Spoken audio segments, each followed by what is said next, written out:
I think when you're born in a city, your playground is also your neighborhood, is your community, is your building.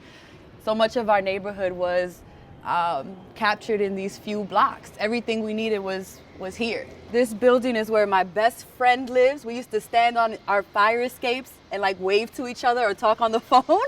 And so I've always been lucky that she was right there. The lady who used to make my birthday cakes lives across the street. It's exciting to be back. It's exciting to be on top of the world, right? Because this is my world, and to be able to share it with you all. And so much of Clap When You Land is a book that is fantastical, is about imagining a very different life. But so much of Clap When You Land is also honoring this community. I was 13 years old when Flight AA587 crashed to the ground in Queens, New York. It was on its way to the Dominican Republic. 260 people plus 5 people on the ground died. More than 90% of the passengers were of Dominican descent. Many were returning home. It completely rocked the New York Dominican community. I've been wanting to write about that flight for as long as I could remember. I was a writer even then. I think even at 12, 13, I was trying to write through what that meant, right? Or keeping track of the news and like writing down different dates or when new research came out. Something about me just felt like this doesn't make sense.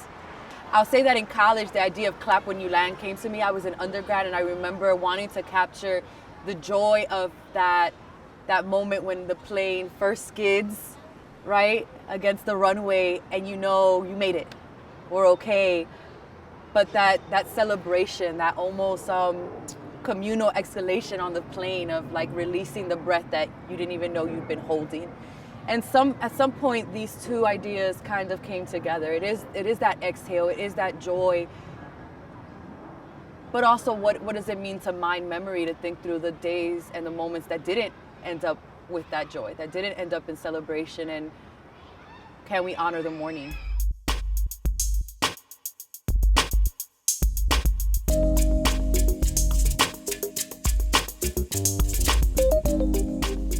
All right, y'all.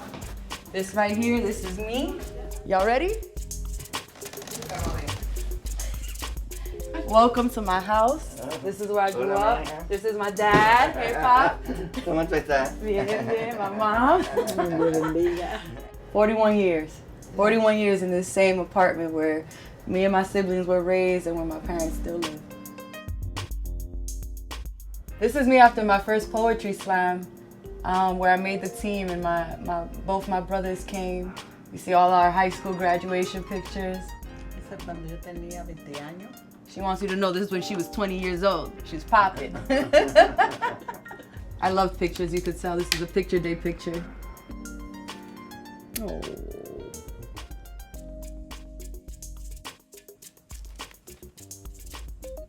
Why I'm holding a teddy bear, I don't know.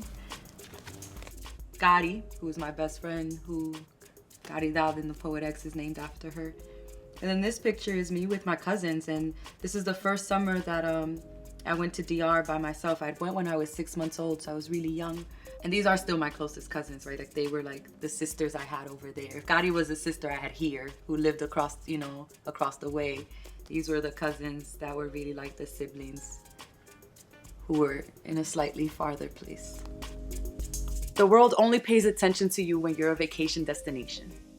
And the moment that all of a sudden you remind them we are actual humans with dreams and lives and deaths that need to impact the larger scope of how you see us, it's like, oh, well, we only cared about the palm trees, right? We only cared about the surfboarding.